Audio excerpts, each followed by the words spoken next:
బుడమేరుకి మన విజయవాడకి శాపంగా మార్చేసినాయి ఇవన్నీ.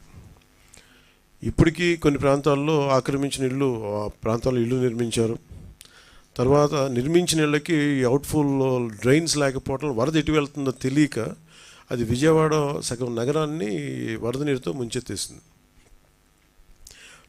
ప్రతిసారి ఇప్పుడు మీరు హైదరాబాద్లో చూసినా కానీ వీళ్ళు వాళ్ళ హైడ్రా అని చెప్పి వాళ్ళు స్టార్ట్ చేసి డెమాలిషన్ డ్రైవ్, కొన్ని వందల చెరువులు ఉన్న ప్రాంతాన్ని, లోతట్టు ప్రాంతాలని, ఫుల్ ట్యాంక్ లెవెల్ ప్రాంతాలని ఒక 20 ఇయర్స్గా 30 ఇయర్స్గా ఏం లేదు, వరద లేదు, నీళ్లు లేవు అని చెప్పి ఇల్లు కట్టేయడం జరిగింది అక్కడ కూడా.